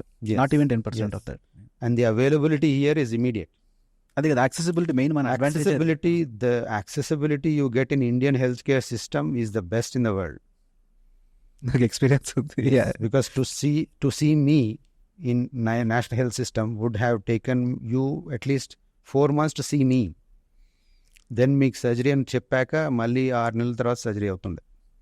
నాకు పర్సనల్గా experience అయింది. నేను యూఎస్లో ఉన్నప్పుడు డాక్టర్ అపాయింట్మెంట్ తీసుకోవాలంటే we had to wait for at least weeks. So that difference has been created there, and created అనొచ్చు. The system is run like that because it's more structured. So if you make it more structured, for example, నేను మీకు 10 అపాయింట్మెంట్లు ఇచ్చాను అనుకోండి ఇవాళ, obviously నా waiting list పెరుగుతూ ఉంటుంది. Correct. ఇక్కడ మన దగ్గర ప్రైవేట్ సిస్టంలో ఉన్నప్పుడు 10 మంది వచ్చినా 50 మంది వచ్చినా we take them, we oblige. Okay. So the downside of that accessibility is patients are going from doctor to doctor to doctor, taking so many opinions. And the irony ఏంటంటే దీంట్లో, సరే మీరు వెళ్ళి చూయించుకోండి, నాకు ప్రాబ్లం లేదు, కానీ మీరు చూయించిన వానికి దీని గురించి ఎంత అవగాహన ఉంది, తనకి దీని మీద టెక్నికలీ ఎంత సౌండ్ నాలెడ్జ్ ఉంది మీకు తెలియదు. ఆయన ఎంత మంచిగా మాట్లాడుతున్నాడు, ఎంత మంచిగా మీకు ఇచ్చేసినాడు, దాన్ని బట్టి మీరు డెసిషన్ తీసుకుంటారు. ఇంకోటి, నాకు తెలిసిన వాళ్ళు వీళ్ళు, నాకు వాళ్ళు తెలిసి పరిచయం, అందుకే వాళ్ళ దగ్గరికి వెళ్ళి చేయించుకుంటాను అని మనకు ఒక కంఫర్ట్ ఉంటుంది. అవును, సిస్టంలో. కానీ మీకు తెలిసిన వానికి అతనికి ఎంత నాలెడ్జ్ దీని మీద ఉందో మీకు తెలియదు. ఏంటంటే ఇంకొక డాక్టర్ ఒపీనియన్ వస్తుంది అని, అంతేగాని ఇంకొక కౌంట్ ఇంక్రీజ్ చేస్తున్నారు. కాకపోతే ఇక్కడ ఈ ఒపీనియన్స్లో ఏమవుతుందంటే, మనకి ఏం షూట్ అవుతుందో అది మనం చూస్ చేసుకొని మనం అది చేయించుకుంటున్నాం, కానీ అది మీకు కరెక్టా కదా మీకు తెలియదు. ఓకే, మీకు అర్థమైంది అది కాన్సెప్ట్. అవును. సో అదొకటి comparison maybe with the cost also, right? Cost also, yes. Because when you go to a very experienced person, he will probably charge you more. Yeah. And if you go to a younger person or a less experienced person who is trying to do a surgery, he might cost you less. And this is something which is very, very, this concept, this is something which also bothers me a lot, is this. ఇప్పుడు మీరు 2 ఏళ్ళ experience ఉండొచ్చు, ఇప్పుడు నా hospital మీకు 2 ఏళ్ళ experience ఉండొచ్చు, నాకు 20 ఏళ్ళ ఎక్స్పీరియన్స్ ఉండొచ్చు, నాకు నాలెడ్జ్ ఎక్కువ ఉండొచ్చు, మీకు తక్కువ ఉండొచ్చు. కానీ మీరు లోపలికి వచ్చాక హాస్పిటల్లోకి మీతో సర్జరీ చేయించుకున్న, నాతో సర్జరీ చేయించుకున్న ఒకటే సర్జన్ ఫీ వస్తుంది. అవునా? Okay. So how is that fair? If you go from a smaller hospital you get a treatment, and a bigger hospital you get a treatment, the charges are totally different. But the surgeon does not increase his fees as his experience increases. Okay. అది ఎలా ఉంటుంది? అది how is that his training and his knowledge, everything is not taken into consideration. So that is one thing. That is one thing which is also a disparity in the system. Okay. ఇంతకుముందు మీరు ఇదొక reason అన్నారు, right? మీరు ఎందుకు ఇంకా నేనే recommend చేయట్లేదు అన్నట్టు, అంటే ఇంకొక డాక్టర్ కావాలంటే ఇంకేమైనా రీజన్స్ ఉన్నాయా ఈ డిస్పారిటీ కాకుండా? ఆ డిస్పారిటీ ఒకటి ఉంది. ఇంకోటి, more in the way I look at it is, ఇప్పుడు any profession if it is managed by a different profession, that professional's value goes down. Okay. ఇప్పుడు for example as a consultant we were very independent. We could take decisions business wise even in UK or here also, and we could run units, we could be leaders. But now you have management folks managing us, okay. and they don't understand empathy, they don't understand patient and doctor relationship. They understand managing very well, they understand management very well, they understand money, but doctors don't understand these things very well. From our training, మా ట్రైనింగ్లో చూస్తే ఎక్కడ కూడా మీ డబ్బులు ఎలా manage చేసుకోవాలి, మీకు management ఎలా చేయాలి అని ఎక్కడ నేర్పారు. మా కరికులంలో లేదు. ఎప్పుడు పేషెంట్తో మంచిగా ఉండండి, మీరు సర్వీస్ ఇండస్ట్రీ, మీరు సర్వీస్ చేస్తూ ఉండండి, కానీ మీ సొంత దాని కొరకు మీరు ఎలా డెవలప్ కావాలి అనే దానికి ట్రైనింగ్ ఎక్కడ లేదు. ఓకే. కొంచెం మేనేజ్మెంట్ సైడ్ లేదా అంటున్నారు. లేదు, యూకేలో ఉన్నట్టు. ఇంకోటి కమ్యూనికేషన్ స్కిల్స్ ఇవి కూడా ఎక్కడ నేర్పారు మాకు. వెరాజ్ ది యూకే సిస్టంలో communication skills is one sector. Okay. Like even if I go for an exam, పేషెంట్తో సరిగ్గా మాట్లాడకుంటే ఎగ్జామ్లో, నా ఎఫర్ట్స్ ఆర్థోపెడిక్ ఎగ్జామ్లో ఫెయిల్ అవుతాం. Even if you have good knowledge, if you don't talk properly you will fail. So your manners with the patient, the way you communicate with the patient is emphasised. So మీరు ఇచ్చే treatment ప్రొసీజర్లో ఆ patient profile ఎంతవరకు impact అవుతుంది? For example sports person వచ్చారు, తనకి మీరు treatment suggest చేసుకోవాలనుకున్న ప్రాసెస్ అది నార్మల్ పర్సన్ వచ్చాడు, రైట్? అంటే వాళ్ళకి, ఎందుకంటే స్పోర్ట్స్ వాళ్ళకి సపరేట్ రిక్వైర్మెంట్స్ ఉంటాయి. నేను I want to go back very quickly, I want to play. Some they don't care about, I mean they are fairly bit rich compare to other people, right? They can spend more money. So అలా ఉన్నప్పుడు ఈ treatment course ఎలా impact అవుతుంది patient profile పై? Patient profile చాలా ఉంటుంది. అందుకే పేషెంట్తో మాట్లాడడము, patient understand చేసుకోవడము చాలా ముఖ్యం. ఓకే. మా కన్సల్టేషన్లో. So lot of our consultation is psychological. Okay. And what we decide on somebody will based on what we feel is their profile. So sports person అనుకోండి, if they want to get back to activity faster and if they have an obvious tear which needs fixing, it is fixed earlier then later. General population low, sometimes you can say we'll take some time for it to see if this will heal or not. Right. And we can take some time to let the body heal its own course. Okay. And then if it still doesn't get better, we can fix them. అట్లా కూడా చేయొచ్చు. Okay. కానీ sports పర్సన్లో కొంచెం demands ఎక్కువ ఉంటాయి కనుక we are a bit more aggressive. For example, అంటే shoulder example చెప్తాను మీకు. డిస్లొకేషన్స్ అవుతున్నాయి అనుకోండి జాయింట్లో డిస్లొకేషన్ అంటే ఏంటి? బాల్ సాకెట్ నుంచి ఊడిపోతుంది. అది స్పోర్ట్స్ ఇంజరీలో కావచ్చు, మీరు ఇంట్లో పడ్డా కావచ్చు, ఎప్పుడైనా కావచ్చు. సో వాళ్ళ ఏ స్పోర్ట్ ఆడుతున్నారు బట్టి వి కేటర్ ద ట్రీట్మెంట్. అవునా? So if they are into impact sports ఇటువంటి అయితే we have a slightly different decision making process. Okay. అంటే what type of procedure to do for them. Whereas if they are overhead sports, వాళ్ళకి కొంచెం modification చేయాల్సి వస్తుంది. So ఇవన్నీ కూడా ఆ స్పెషాలిటీలో ఉన్న వాళ్ళకే అర్థం అవుద్ది. జనరల్గా చేసే వాళ్ళకు తెలిసి ఇంకా ఈ ప్రొసీజర్ చేసి సరిపోద్ది కదా అనుకుంటాం. So this is where the difference is super స్పెషాలిటీలో, జనరల్ సర్జరీ, జనరల్ ఆర్థోపెడిక్ ట్రైనింగ్లో. అయితే ఇంకోటి ఏంటంటే, if you are a normal person who do normal works, you don't lift your hand up above your shoulder height, do most of things, వాళ్ళను ఇంకోసారి dislocate అయ్యే వరకు wait చేయొచ్చు అని చెప్పొచ్చు. సో ఈ డిఫరెన్సెస్ ఉంటాయి. ఈ ఎగ్జాంపుల్తో I'm telling you the how we decide. ఇంకోటి, but never on purely financial terms or their affordability మీద ఉండదు. ఓకే. What about celebrities? అంటే క్వాలిటీ ఆఫ్ ఇంప్లాంట్స్ అంటున్నా, సో అక్కడ ఇంపాక్ట్ ఉండొచ్చు కదా. అంటే some people can afford the implants is one of my అంటే టాపిక్ ఆఫ్ ఇంట్రెస్ట్. బికాజ్ ఇప్పుడు మనకు ఒక పర్సెప్షన్ ఉంది that foreign implants are better than Indian implants అన్నట్టుగా. To an extent yes it is. ఎందుకు?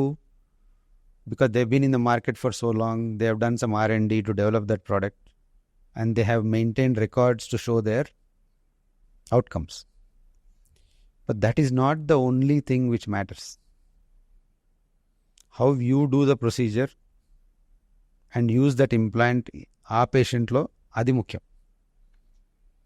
సో మీరు ఏం ఇంప్లాంటేషన్ కాదు, అది ఎలా చేశారు, ఎంత బాగా చేశారు అనేది ఇంపార్టెంట్. ఓకే. సో ఇప్పుడు మరి దాని మీద ఫోకస్ ఎక్కువైందంటారు, ఏంటి క్వాలిటీ ఆఫ్ ఇంప్లాంట్ మీద ఫోకస్ ఎక్కువ. ఎందుకంటే మీరు ఎలా చేస్తున్నారో మీకు తెలియదు, బయట నుంచి చూడలేరు కదా, మీకు తెలియదు ఆ టెక్నికల్ డీటెయిల్స్. కానీ one thing which is in your control is ఆ ఇంప్లాంట్ ఏం వేస్తున్నారో కనుక్కోవడం. అయితే ఇంప్లాంట్స్లో కూడా ప్రాబ్లం ఏంటంటే ఇప్పుడు ది వెస్టర్న్ ఇంప్లాంట్స్లో మీరు వెస్టర్న్ పాపులేషన్ చూసింటారు, వాళ్ళ హైట్ పెద్దగా ఉంటుంది, ఎముకలు పెద్దగా ఉంటాయి, జాయింట్లు పెద్దగా ఉంటాయి. ఈ ఇంప్లాంట్స్ అన్నీ కూడా వాళ్ళకి డిజైన్ చేసినాయి. మనమేమో ఇండియాలో వాడుతున్నాం అవి. India is the biggest market for most implant foreign companies. Okay. Because of the population we have and the surgeons we have. మన సైజులకు తయారు చేయడానికి వాళ్ళు చేయరు. సో ఆ మిస్ మ్యాచ్ అనేది కొంచెం ఉంటుంది, చిన్నగా ఉంటాయి మన బోన్స్. సో ఆ చిన్న బోన్స్ కొరకు డిజైన్ చేసి తయారు చేస్తే బాగుంటుంది. There are only very few Indian companies which are making that. Actually one surgeon, నేను Indian surgeon, designed it for our own bones. And interestingly ఆ ఇంప్లాంట్ అవుట్కమ్స్ చాలా బాగున్నాయి. కానీ పేషెంట్కి నేను ఇండియన్ ఇంప్లాంట్ వేస్తున్నానంటే అదొక ఏదో చీప్, ఇన్ఫీరియర్ అనే ఒక పర్సెప్షన్ ఉంటుంది. Okay. So we need to encourage Indian companies to get quality products. Like now India is going into manufacturing high-end products in everywhere, every sector. Why not in implants, which you are putting in your own body? So we tried to do this long time ago. నేను ఉస్మానియాలో ఉన్నప్పుడే we had collaborated. అప్పట్లో అబ్దుల్ కలాం గారు ఉన్నారు. So they had advised the space research unit to get collaboration, and we had actually designed some hip replacement process to be brought in from the defense side. కానీ అది long term sustain కానట్టుంది. But that sort of approach was needed. And even now the make in India and అవి అని అంటున్నారు కదా, that we have to encourage. కానీ అన్నిటికీ కానీ ఉంటుంది కదా, ఆ కానీలో ఇదేంటిదంటే మన వాళ్ళు వేరే దేశాల్లో తయారైన ఇంప్లాంట్స్ని కాపీ చేసి ప్రింట్ చేస్తున్నారు. కానీ మన కొరకని రీడిజైన్ చేసుకొని అడాప్ట్ చేయట్లేదు. Okay. So research and development for developing products for Indian market is important. Okay. Recently some companies are having that vision and starting to do that, and that is a very good thing for our patients in the future. Okay. ఇప్పుడు చాలాసార్లు నేను ఇప్పుడు మేము fracture fixings అవి చేస్తున్నప్పుడు we have pre moulded plates వస్తాయి. అంటే ఈ ప్లేట్ అంతా ఆ ఎముక షేప్లోనే వస్తుంది అనమాట. సో మనం కరెక్ట్గా దాని మీద కూర్చోబెట్టి ఫిక్స్ చేయడానికని ఉంటుంది. ఇప్పుడు ఆ సైజ్ పెద్దగా ఉందనుకోండి, మీరు మీ ఎముకకు ఫిట్ చేసినప్పుడు కొంచెం ఎత్తుగా ఉంటుంది. సో ఆ మిస్ మ్యాచ్ అనేది ఉంటుంది అనమాట. ఓకే.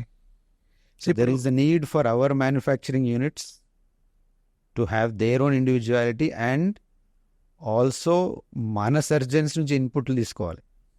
ఓకే. నేను ఈ మధ్య కాలంలో 2-3 కంపెనీలు చూశాను, ఇండియన్ కంపెనీస్ ఫారెన్ ఇంప్లాంట్ తీసుకొని దాన్ని కాపీ చేసి దాన్ని కొంచెం చిన్న సైజ్ చేసుకొని ప్రింట్ చేస్తున్నారు. And they are putting it in the market. But I ask them, మరి ఎవరైనా సర్జరీని అడిగావా అంటే అడగలేదండి.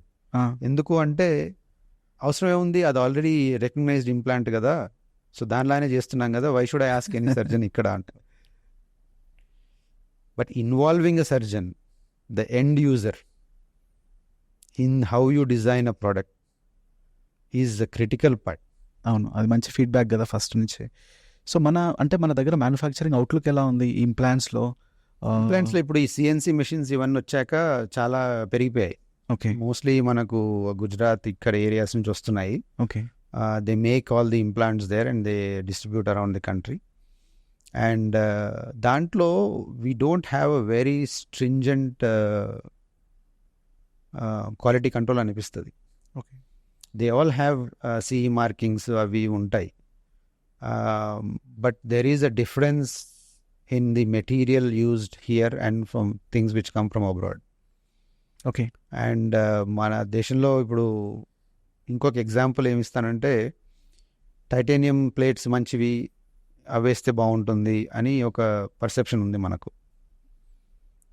ఇంట్రెస్టింగ్లీ వేరే కంట్రీస్లో, ఇప్పుడు వెస్టర్న్ కంట్రీస్లో, even 10 years ago when I went for some courses even in US and all, మెల్లిగా టైటానియం ఇంప్లాంట్స్ చేసి stainless steel which was the old implants, okay. Stainless స్టీల్ని రీడిజైన్ చేసుకొని స్టెయిన్లెస్ స్టీల్ వాడడం మొదలెట్టారు. ఎందుకంటే ఈ titanium is a very good material for the bone, కానీ ఈ స్క్రూను ప్లేటు కోల్డ్ వెల్డింగ్ అవుతున్నాయి, తీసేటప్పుడు కష్టం అవుతుంది అనమాట. సో అందుకే they went back to stainless steel. Okay. But the foreign companies have been pushing the titanium implants into India, but not so much the stainless steel implants. Maybe they can make more money by pushing. Not only that, but they have stock which they are probably pushing it here. Tell you, okay. So మన దగ్గర కూడా we are mostly doing titanium implants. My Indian companies are doing a lot of titanium implants, కానీ దాంట్లోనే మళ్ళీ stainless steel కూడా మనం redesign చేసుకుంటే బాగుంటుంది. Okay. So there is a need for our own manufacturing units to collaborate with local surgeons and design things for our own patients. అది miss అయింది అంటున్నారు మీరు? అది మిస్ అయింది. Okay. As a president of elbow and shoulder society, so me responsibilities ఇప్పుడు ఎలా ఉన్నాయి? అంటే అక్కడ ఏం చేస్తారు? అంటే వన్ ఆఫ్ ది థింగ్స్ ఇప్పుడు ఏమనుకున్నానంటే, నేను ప్రెసిడెన్సీ తీసుకున్నప్పుడు షోల్డర్ అంటే ఆర్థోపెడిక్ సర్జన్స్కి చాలా అదొక రకమైన కాంప్లెక్స్ జాయింట్ అని, అది చేయడం కష్టం అని, అది కొంచెం అవగాహన ఉంది అంటే అలా అనుకుంటున్నారు జనాలు. కానీ షోల్డర్ మనం బాగా అర్థం చేసుకుంటే it's a simple joint. So like anything in the world, మనం దాని గురించి బాగా చదువుకొని దాన్ని బాగా అండర్స్టాండ్ చేసుకుంటే అది సింపుల్ అవుద్ది. సో అదేవిధంగా షోల్డర్ కూడా అంత కాంప్లికేటెడ్ కాదు అని కొంచెం డీమిస్టిఫై చేయడానికి ప్రయత్నిస్తున్నాం అన్నమాట. మెడికల్ కాలేజెస్కి వెళ్ళి స్టూడెంట్స్ కూడా ఎలా ఎగ్జామిన్ చేయాలి, షోల్డర్ ప్రాబ్లమ్స్ని ఎలా డయాగ్నోస్ చేయాలి, వాటికి ఏ ట్రీట్మెంట్ అయితే సరి అవుతాయి అనేది వాళ్ళకు అండర్స్టాండింగ్ రావాలని ప్రయత్నిస్తున్నాం అనమాట. ఎందుకంటున్నానంటే ట్రెడిషనల్లీ మేము ఎంఎస్ చేసినప్పుడు, ఇప్పుడు కూడా చాలా మటుకు ఫోకస్ మోకాల మీద, హిప్ జాయింట్ మీద, ఫ్రాక్చర్స్ మీద ఉన్నాయి. షోల్డర్ మీద, రిస్ట్ మీద, ఎల్బో మీద కొంచెం తక్కువ అవగాహన ఉంది అనమాట. ఆ టీచింగ్లో కానివ్వండి, మా ట్రైనింగ్లో కానివ్వండి. సో ఆ ఎక్స్పోజర్ లేకపోయేసరికి అది తెలియదు కదా ఏముందని. ఆ తెలియనప్పుడు ఆ భయంగా ఉంటుంది.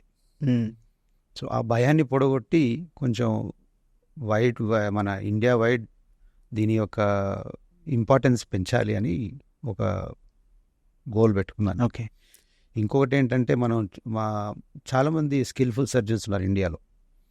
Surgically we are very skilful, there is no doubt about that, and we are doing lot of procedures. కానీ దీన్ని మనం ప్రపంచం అంతా తెలియాలంటే రీసెర్చ్ చేయాలి, దాని నుంచి పేపర్స్ రాయాలి, కొత్త టెక్నిక్స్ డెవలప్ చేయాలి. టెక్నిక్సే కాకుండా కొత్త ఇంప్లాంట్స్, ఇన్స్ట్రుమెంట్స్ కూడా తయారు చేయాలి. ఎందుకంటే ఇండియాలో ఉన్న జనాభాకి సరిపోయే ఒక ట్రీట్మెంట్ కానివ్వండి, వాటికి కావాల్సిన ఇన్స్ట్రుమెంట్స్ కానివ్వండి, మనం సొంతంగా తయారు చేసి దానికి వీళ్ళకి సూట్ అయ్యేటట్టుగా డెవలప్ చేసుకుంటే మంచిది. ఓకే. సో రీసెర్చ్ వింగ్ ఒకటి స్టార్ట్ చేస్తున్నాము, అలానే ఎడ్యుకేషన్ వింగ్ ఒకటి స్టార్ట్ చేస్తున్నాం అనమాట. సో డాక్టర్ పర్స్పెక్టివ్లో సూపర్ స్పెషాలిటీ చూస్తే, అంటే ఒకటే పార్ట్ కాన్సన్ట్రేట్ చేస్తే, అంటే over a period of time don't you think they miss out something else from the other part? No, that is a very important point మీరు అన్నట్టు. అందుకే you do super specialisation after you done your full training in orthopaedics. కొందరు just కొంచెం basic orthopaedic training చేసి డైరెక్ట్గా super speciality చేసిన వాళ్ళు ఉన్నారు, చాలామంది ఉన్నారు. సో వాళ్ళకు మిగతా అన్నిటి మీద అవగాహన ఉండదు. సో నేను అన్నాను కదా స్ట్రక్చర్ ట్రైనింగ్ అని, అట్లా చేసినప్పుడు you will know what is available, how to assess the other things, then you direct them to the right person. So మీరు ఇప్పుడు అప్పర్ లింబ్ ఫోకస్ చేస్తున్నారు కదా, మీరు మిస్ గారా? అంటే నీ మీద అదే because I been train to do everything from paediatric orthopaedics, orthopaedic oncology అన్ని. Because I have done the training, I know what is available, I keep updated, but I don't do the procedure myself. If for example oncology procedure ఉందనుకోండి, నేను సొంతంగా చేయను, ఎందుకంటే I know my limitations. The latest updates and the right techniques, that person who is doing that particular field only will know. Okay. So I direct the patient to that person. Okay. నేను spine surgery చేద్దామని ఆశతో యూకేకి వెళ్ళాను. And later I changed my mind. But I worked in with the top spine units, so I know what can be done, how to assess them at least. So initial assessment knowledge నాకు ఉంది, because I had the opportunity to learn that and I had the time to do it. So ఆ opportunity లేనప్పుడు మీకు అది అర్థం కాదు. అది అర్థం కానప్పుడు మీరు డైరెక్ట్గా పంపలేరు కూడా. అది పనికిరాదు అని కొట్టేయలేను ఎప్పుడు. ఓకే. సో ఇప్పుడు స్టార్ట్ అయ్యే డాక్టర్స్కి ఆర్ స్టార్ట్ చేసే ఆర్థోపెడిక్స్కి మీరు ఇచ్చే ఏదైనా సజెషన్ ఏంటి? ద మోస్ట్ ఇంపార్టెంట్ థింగ్ ఏంటంటే first spend time in learning. You will be learning through out your life. That is the part of a doctors job. అది కాదనట్లేదు. కానీ ఇనీషియల్గా అన్ని స్పెషాలిటీస్కి ఎక్స్పోజ్ అయ్యి, అంటే షోల్డర్కి, హ్యాండ్కి, నీకి, యాంకిల్కి ఎక్స్పోజ్ అయిన తర్వాత you decide what one particular field you want to do and stick to that part. Okay. And if you can work with 2 or 3 colleagues or 4 colleagues who have the right mindset, and each one of you pick up one specialty, the patient will get the best outcome. Right. So group practice is a good idea. Okay. Is my way of thinking. Okay. So మీరు ఇప్పుడు research మీద focus చేస్తున్నారు, and then you're also doing clinical work. So what do you want to do next యాక్చువల్గా, next maybe 5 years or 10 years down the line? అంటే రీసెర్చ్గా అంటే I'm not into active research, basic science research ఇలా కాదు. Okay. But I'm mostly looking at the outcomes of what procedures I'm doing on a patient and what the outcomes of that procedure are. So my focus on research is to only develop my practice to improve the best for my patient. Okay. So ప్రతి పేషెంట్కి కూడా మీకు ముందుగా ఎలా ఉంది, తర్వాత ఎలా ఉంది నేను సర్జరీ చేసిన తర్వాత అనేది చూస్తూ ఉంటాను. సో నేను మీకు ఈ ప్రాబ్లం ఉంటే ఈ ప్రొసీజర్ చేశాను, సో మీ అవుట్కమ్ ఎలా ఉంది అనేది చూస్తుంటాను. సో ఆ అవుట్కమ్లో తేడా వచ్చింది అంటే there is something I need to change in my practice. So this is called evolution. Right. Doing the same thing every day for everybody is not evolution. So clinical evolution అంటే మనం పెరగాలి, అది పేషెంట్కి మంచిగా కావాలి అన్నప్పుడు ఆ ఉద్దేశంతో చేస్తే బాగుంటుంది అనమాట. కానీ ఒక hurdle I'm facing when I'm back in India is this, that patient మంచిగా అయ్యాక మళ్ళీ రిటర్న్ రారు. సో రిటర్న్ రానప్పుడు మీరు ఎలా ఉన్నారో నాకు ఎలా తెలుస్తుంది? ఫీడ్బ్యాక్ మెకానిజం లేదు. యూకేలో నేను ఈ అపాయింట్మెంట్ సిస్టమ్ ఉంటుంది. So I will say appointment ఈ టైంలో వస్తారు, సో చూసి పంపిస్తాం అనమాట. ఇక్కడ కొంచెం మంచిగానే రారు, ఇంకోటి బాగా కాకుండా రారు. బాగా కాకుండా పక్కన దగ్గరికి వెళ్తారు. సో వీనికి ఎలా తెలియాలి బాగా కాలేదని? అవును, అది ఏదైనా కావచ్చు అవుట్కమ్ కదా. సో అందుకనే ఐ థింక్ ఆ సిస్టమ్ లేదు అది హెల్ప్ చేయడానికని. అండ్ కొన్నిసార్లు ఫోన్ చేసి మీరు ఎలా ఉన్నారండి అని అడిగితే వాళ్ళకి అనుమానం వస్తుందంట. ఎందుకు అడుగుతున్నారు, మనం చేసిన ప్రొసీజర్ కరెక్ట్ లేదా అని అనుమానం వస్తుంది. సో ఆ అనుమానం డాక్టర్ మీద చాలా ఎక్కువ ఉంది. అది ఉండకుండా మనం ప్లెయిన్గా అరే అడుగుతున్నాడు బాగున్నానా లేదా అనుకుంటే బాగుంటుంది. రైట్. సో డాక్టర్ని కొంచెం నమ్మితే ఈ యొక్క ఫీల్డ్లో మాకు కూడా కొంచెం ఫీడ్బ్యాక్ ఉంటుంది, మేము కూడా కొంచెం ఎదగలుగుతాం. అదేదో సస్పీషియస్గా చూస్తారన్నమాట. రైట్. పేషెంట్స్ వాళ్ళు మళ్ళీ వస్తారు, కాన్ఫిడెంట్ ఉంటేనే కదా నువ్వు రావాలి, ట్రస్ట్ ఉంటేనే నువ్వు రావాలి. But still they are like ambivalence here and there. అది ఎందుకు అంటే they have had so many opinions, they are trying to choose what is best for them. They are not trying to choose what is necessarily best for them from the doctor's point of view. Right. అనుమానం ఏంటంటే ఈ అనవసరంగా చేస్తున్నాడా, ఇంకేదో ఉద్దేశంతో చేస్తున్నాడా అనే ఒక అనుమానం ఉంది. ఆ అనుమానం లేకుండా మనం ఓపెన్గా పోయి చేయించుకుంటే బాగానే ఉంటుంది. ఇంకొకటి మన దగ్గర we have other avenues like other modalities of treatment కదా. సో అవన్నీ ఎక్స్ప్లోర్ చేసుకుంటూ వస్తారు, అంటే ఆల్టర్నేటివ్ మెడిసిన్స్ అన్ని. ఓకే. సో మీ వ్యూస్ ఏంటి ఆల్టర్నేటివ్ మెడిసిన్ పై? ఏది for example I'm not completely ఏమంటారు పోలరైజ్ టు సేయింగ్ ఇది పనిచేయదు కాదు. Everything has a role to a degree. Problem I cannot judge what Ayurveda or homeopathy will do because I have not studied it. Okay. I have no right to comment on that. కానీ many a times patients' psychology, their faith in something cures them. So those things may help in that sense ఏమో అనిపిస్తుంది. Placebo effect లాగా పని కావచ్చు. Because even మెడిసిన్లో కూడా చాలాసార్లు placebo effect has a good effect even in allopathic medicine also. So sir మీ personal life గురించి చెప్పండి. అంటే మీరు ప్రాపర్ ఇక్కడ, తర్వాత ఇనిషియల్ డేస్ ఆఫ్ స్కూలింగ్, తర్వాత డిగ్రీ అవి ఎక్కడ అయ్యాయి?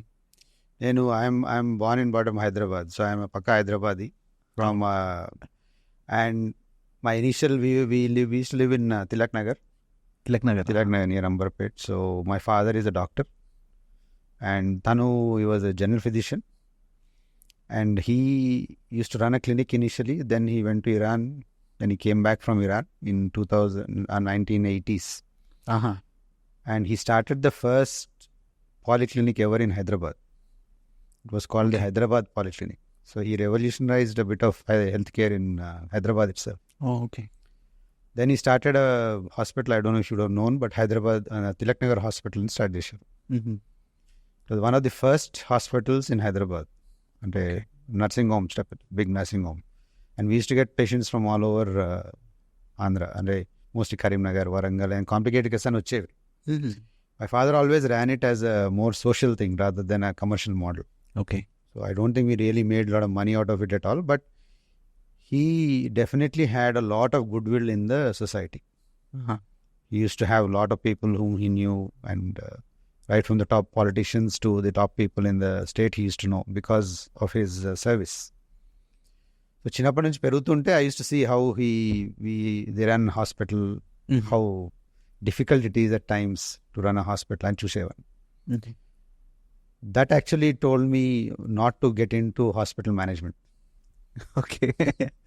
So I went and did training to get the best possible training in the world, and మరి రిటర్న్ వచ్చాం అన్నమాట.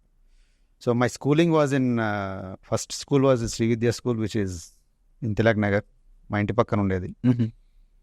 తర్వాత father went to Iran, so I went to Horsley Hills.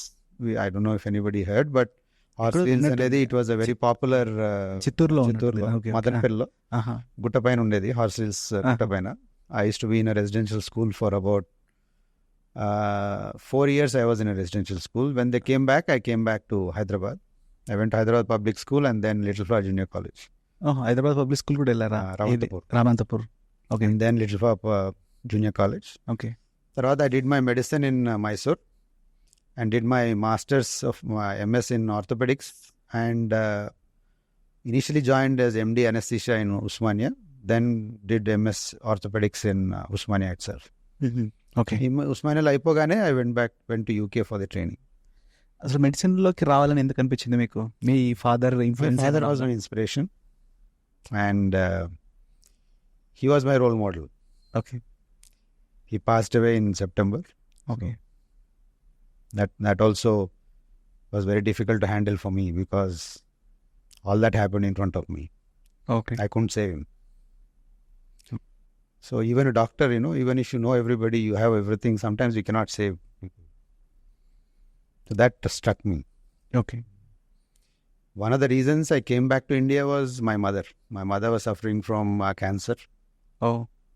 And she was recovering for nearly 20 years. She's been suffering with it. But దాని ఆ medicines వాడిన దాంతో cardiac effect అయ్యి, cardiac health effect అయ్యి, she was suffering from the consequences of the chemotherapy she took for the cancer. Oh. So in the end part of her life, she was in a lot of trouble. Dialysis అయ్యాయి, అదయ్యేవని. So it was good to be with her when she was in that state. Okay. She passed away about 3 years ago. So. Okay. And when I came to India, my son joined the school. He liked the school. He wanted to stay back, so I stayed back. Okay. ఇప్పుడు ఏం చేస్తున్నారు మీ son? Now he is in US. Okay. మేము ఇక్కడే ఉన్నాం. Is also doctor? No. He looked at, he used to tell us that after looking at the way we worked, he didn't want to do medicine because it takes a lot of your life in training and everything else, mali job. By the time you settle in medicine, you are around 35-40 అవుద్ది. So పిల్లల్ని చూసుకోవడము అదంతా కూడా కొంచెం స్ట్రెస్ఫుల్లే ఉంటుంది. Every doctor goes through this because the number of hours they put in hospital అవితో కొంచెం personal life డెఫినెట్గా అఫెక్ట్ అవుద్ది. మీరు ఎలా బ్యాలెన్స్ చేశారు మరి పర్సనల్ లైఫ్? ఆ వర్క్ లైఫ్ బ్యాలెన్స్ అనేది కష్టం. Because I think I do a decent job. My wife tells me that I don't give enough time at home. UKలోనన్నా it was more controlled. It was 5-day work and after 5 nobody disturbs you. 6 nobody, you will not get a single phone call from a patient. Okay. Because when you work, when you come home you have your personal life. Okay. Saturday and Sunday was a holiday, so we had a good family life balance there. Here we work 6 days a week. And if I operate on somebody on Saturday, I still have to go to the hospital on Sunday. So I only get half a day in a week.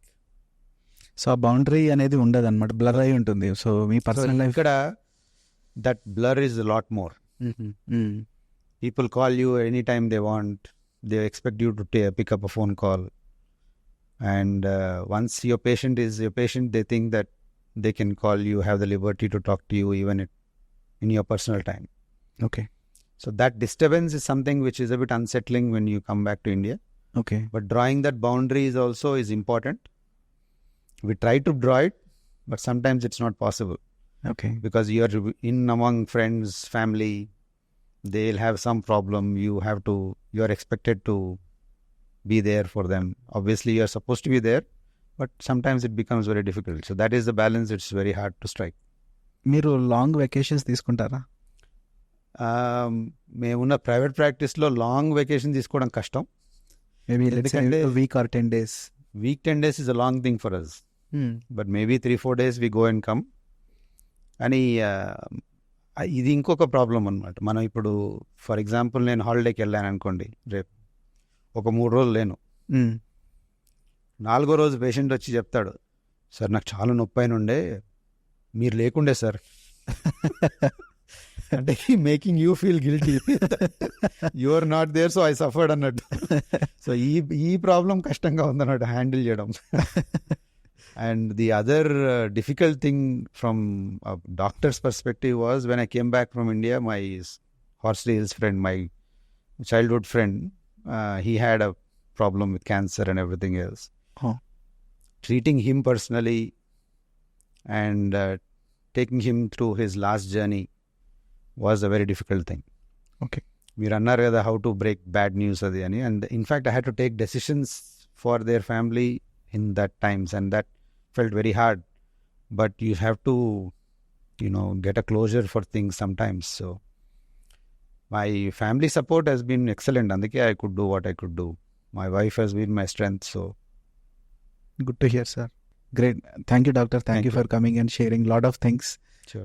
We are really inspired, looking at your journey. Thank you very much. Yeah, thank you. It's a pleasure.